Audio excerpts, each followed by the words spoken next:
What do you think about DeMeco's performance against Dallas and how that bodes entering his second matchup with the Packers? Lost the first one. And it was his fault. DeMeco did a really good job, but DeMeco has one weakness that has not changed. Aaron Rodgers exposed it early in the season with 37 seconds left.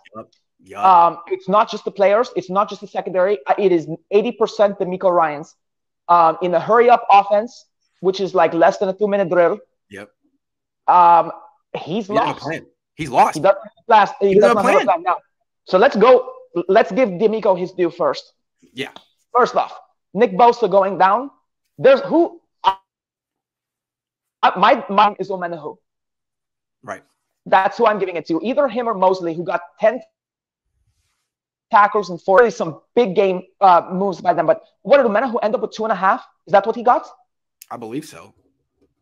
Yeah, so.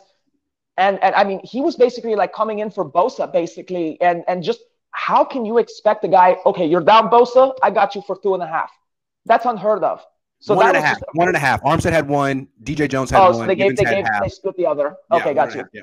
Yep. But he was just all over the field, and he made some great tackles as well. DeMeco is really good at doing stunts. There were a couple of stunt calls to the inside.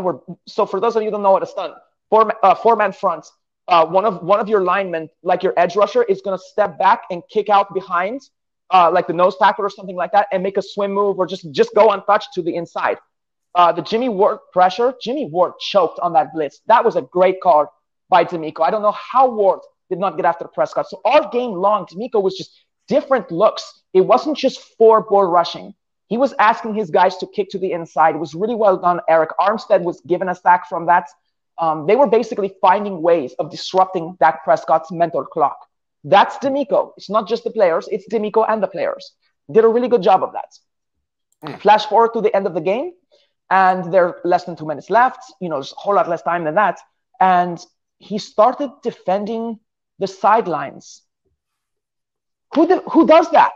In over 100 years of football, we all know that when a team is trying to get into a Hail Mary situation and they have no timeouts left, you let them have the middle of the field. Right. Because if you tackle them, the clock's running. The deeper they throw it, the longer it takes to get down there. The sideline, right? 3 straight throws, right. 3 straight chunk throws to the sideline. I'm like, what are you doing? Right, and they were like I don't know what you call that, I formation for the defensive backs. You had them playing deep, one behind the other, and they basically in the middle of the field, they were just subvision. And so what did Dak Prescott do? 3 passes, moves the ball past midfield to the sideline, 14 seconds left. 1 tackle, the game in the field, the game would have been over. Yeah, that's right. 1 tackle. Yeah. But he gives them the sideline. I'm thinking to myself, DeMeco, you did this with Aaron Rodgers as well. What are you doing? Yeah. This is like middle schoolers know better than this. Yep. You're right. And of course, what happens on the last 2 plays, DeMeco goes, oh yeah, they don't have any timeouts. Oh, right. Okay. I'll defend the sidelines. Yeah. So he puts them in I formation basically on the sidelines, and basically you had 2 corners deep on each side. Yeah. And he's like, have the middle of the field. And so they call it draw, which I get what the idea would have been as far as having 5 vertical. But I said, you run that draw, see what happens, and we saw what happens. But the point is, if he'd done that before, Dak Prescott would never have even gotten close to where he ran that draw play. Great. Serene. And if Jimmy Garoppolo could have executed a shift, that never would have happened. But yeah, DeMeco got exposed a little bit on a drive that shouldn't have happened. He needs to clean this up because Rodgers saw that. And Rodgers will score in that situation. And Rodgers has already exploited DeMeco. Oh, yeah. Here's the thing. I feel like DeMeco's game plans level. I feel like his adaptability in the first 3 quarters is above average. Mm-hmm. I feel he gets panicked in 4th quarters. And I think that if there's a weakness to DeMeco, it's his ability to react within a single drive. He doesn't seem flexible within a drive. And it's not something that a lot of people are good at. It's not a knock that DeMeco is not worthy of being our DC or a head coach. He absolutely is. But it is the biggest weakness. And it's a weakness that I see specifically from him.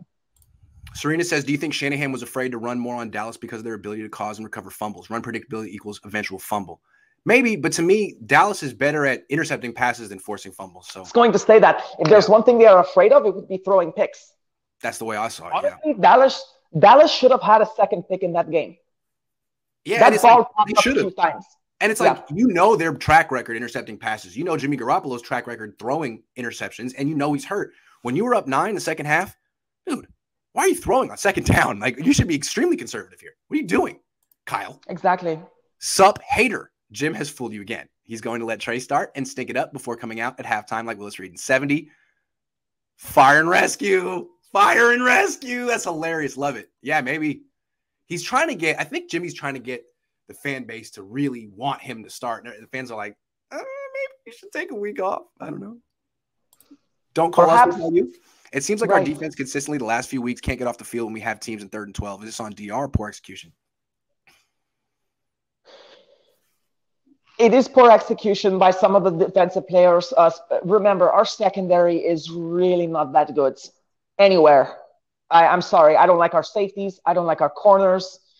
They get exposed. If they go up against tier 1 wide receivers like Devontae Adams, it's not going to be a good day. The guy's averaging, I think, 124 yards per game.